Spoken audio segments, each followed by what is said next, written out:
But what they're asking for is for federal law enforcement to be sent out of town. Is it wrong? And that no federal laws be enforced. Wrong? Was what happened to Alex Peretti on the street wrong?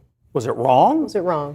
Scott Jennings, a familiar MAGA-aligned pundit, has been popping up across several CNN programs, most often on Abby Phillips' show. But in this clip, he appears on The Arena with Kasie Hunt. We're going to walk through moments from this panel discussion featuring Jennings and the other guests on Hunt's program. And I'll also share my own take as we go. Let's dive into it together.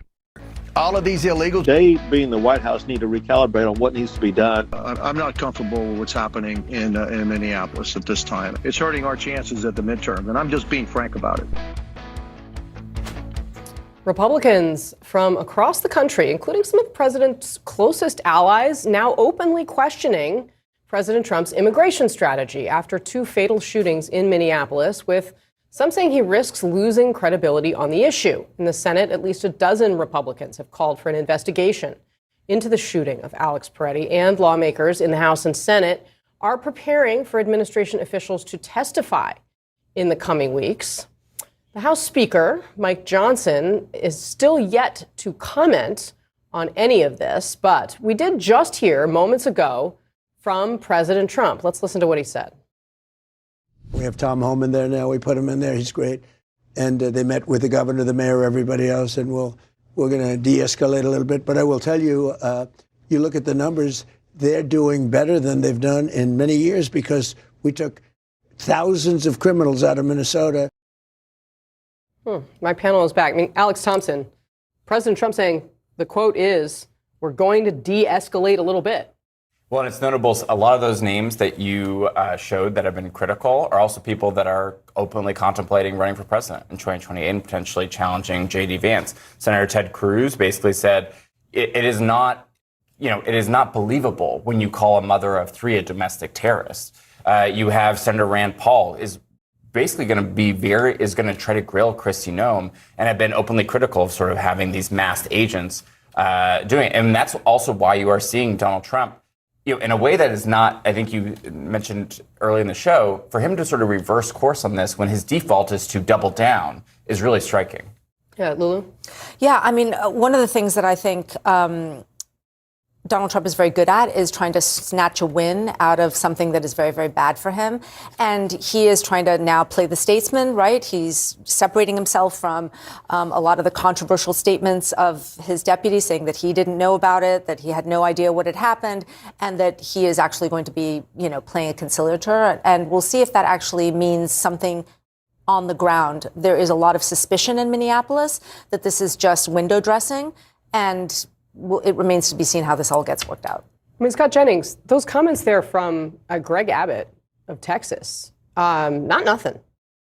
Yeah, look, I don't know what, some of these are general, and I don't know exactly what they mean by it. I'd be curious to know what they would have the president do. He's in a little bit of a strange situation here because... Would you have him not do what he just said he's going to do, which is de-escalate a little bit? I don't know what that means either. What's a little bit mean? I don't know what that means. I would just caution all these people. You cannot let an angry mob nullify federal law in a jurisdiction.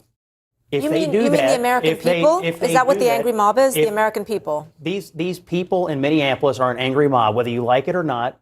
They don't like the fact that the president is enforcing long-standing federal immigration law. Does that mean they should be shot on the street, Scott? No, that's the question that we're talking about, right? The debate is about what the president's going to do next. And if you were to let them win and you were to be run out of town, what do you think would happen in L.A., Chicago, New York, all over the country? So you don't think what happened to Alex Peretti was problematic? Do I think it's problematic? Of course it's problematic. Okay, was it wrong? Anytime someone how far are you willing to go? Anytime someone dies, it's problematic. But what they're asking for is for federal law enforcement to be sent out of town. Is it wrong? And that no federal laws be enforced. Wrong? Was what happened to Alex Peretti on the street wrong? Was it wrong? Was it wrong?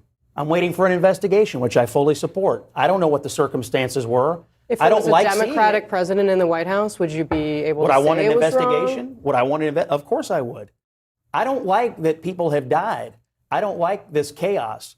But I also don't like the idea that we're just going to say, well, in this one little territory, we're not going to enforce federal laws anymore. That doesn't strike me as a good idea for the president right now. So he's in He's got a tricky situation. It's very complex, but being run out of town by an angry mob to me is not an option. Mo. First off, Scott Jennings. This isn't an angry mob.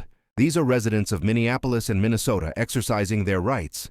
And Jennings pulls this same line every time he shows up on CNN, whether it's on Abby Phillips' show or here with Kasie Hunt, constantly falling back on this idea of enforcing federal law. Let's be clear about what's actually happening.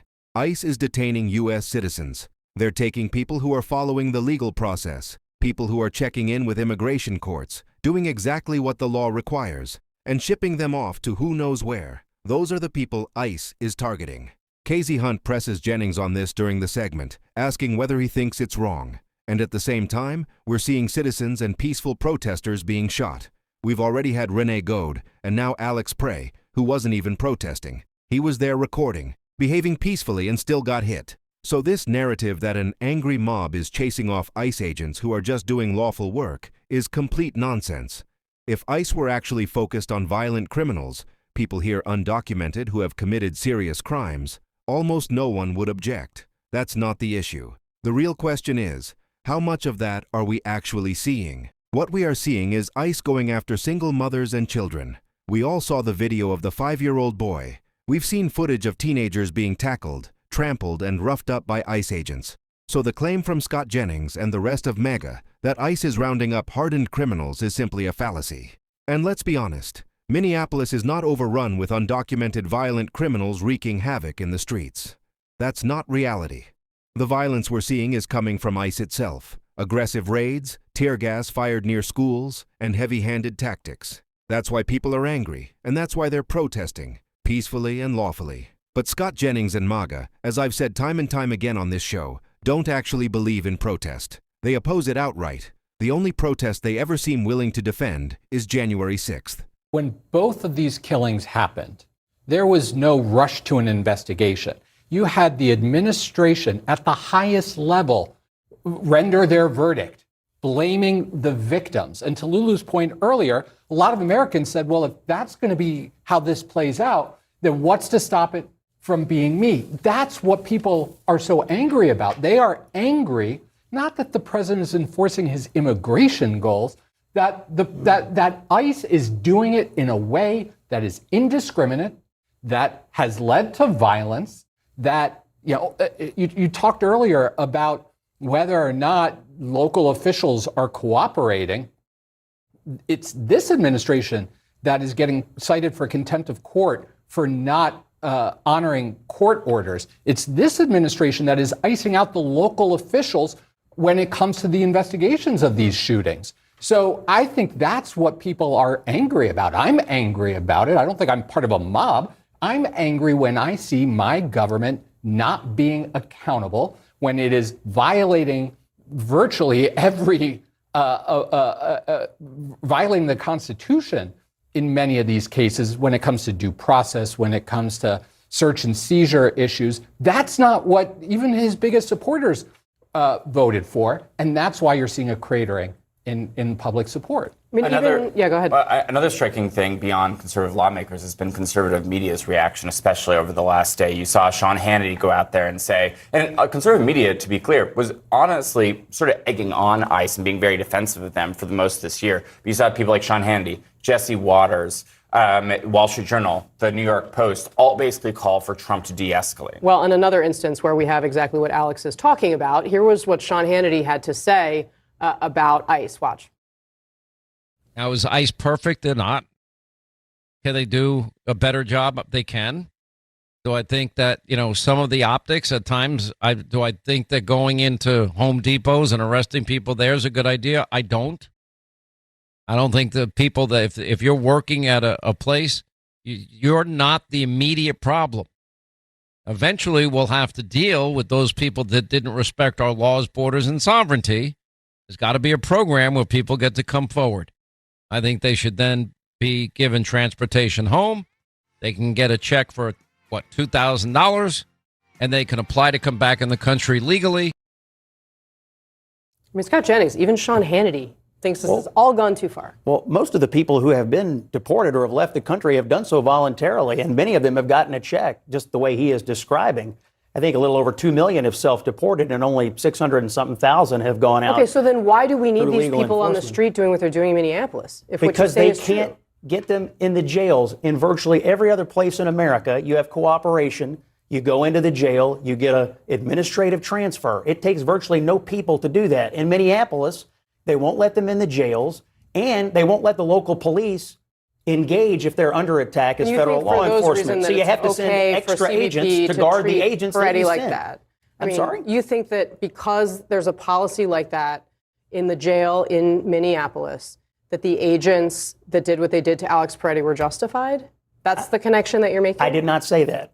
But I'm telling you that there should be a full investigation, which is exactly what the president said. A full investigation along an independent investigation, along with does that mean? local. Do you know what that means? It means that Who's it is. going to do it? Who do you want to do it? Well, shouldn't it be something, as it has always been done, that is either joint, that it is local law enforcement, which, by the way, again, was not led onto the scene after he was killed.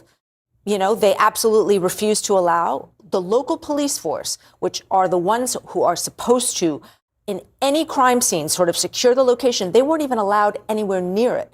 So how can anyone trust at this point that there is going to be an independent investigation that people can have faith in if you do not involve the state and local authorities in that investigation? So you don't trust the federal government? I'm not saying I don't trust. I'm saying You that said, there is how a can lack. anyone trust it? I'm saying there is a lack of trust. A Republican. Full.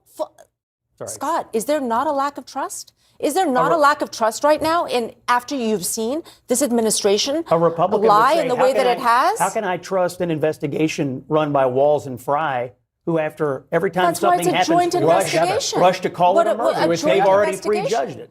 But it's a question of having a joint investigation. I don't understand If, they, why that if, the, can't if be. the feds want to do that, I don't have a problem with that. And the president this morning, we seem to be glossing over this, said he wants a full, fair investigation of what happened to Peretti. Right. Well, now he does. This, of course, after his Secretary of Homeland Security called him an assassin, among other things. And you know what? The lack of mutual trust that any of us are now able to have in any of our institutions, whether they be law enforcement, whether they be the administration of our elections, is the challenge that we are all. It's the challenge of our time. And as you can see at this table, it is a very difficult one to untangle. Ahead here in the arena, the very. So Kasie Hunt made a strong point there at the end. But once again, Scott Jennings shrinks away from the idea of any truly independent investigation into what's happening on the ground. Of course, he trusts this administration. He'll back whoever's in charge. But the general public doesn't feel that same trust. When political figures like Donald Trump, Vice President J.D. Vance, Kristi Noem, Stephen Miller, and others come out after federal immigration agents have shot and who killed people in Minneapolis and portray those deaths as justified. Terrorism, violent insurrection, threats against officers. Why would a rational person outside the MAGA bubble honestly believe there'll ever be an unbiased investigation? It's not happening right now. Jennings also keeps repeating this line about Minnesota not turning over criminals, like undocumented folks with serious offenses, to federal authorities. And look, if there were real violent offenders buried in local jails, sure, anyone could understand that being handled differently. But right now, what we're seeing reported and documented is federal agents killing Minnesotans. People like Renee Good and Alex Peretti, both U.S. citizens caught up in a sweeping immigration enforcement surge, not hardened. And if Scott Jennings really wants to talk about people who've merely overstayed visas or crossed a bureaucratic line, of course those folks aren't going to be the people Minneapolis would turn over. That's why the broader question is whether those enforcement priorities even make sense, especially when protests are large, mostly peaceful, and many observers see the shootings as avoidable or unjustified. So let me turn it to you. Do you agree with Scott Jennings on this whole ICE issue? Do you think there's any realistic chance of a fair, truly independent investigation into these deaths, especially before the midterm elections? I'm skeptical, but I want to hear what you think in the comments. If you enjoyed this breakdown, smash that like button, subscribe if you're new, and ring the notification bell so you don't miss the Hot Seat Show. I'll see you in the next one.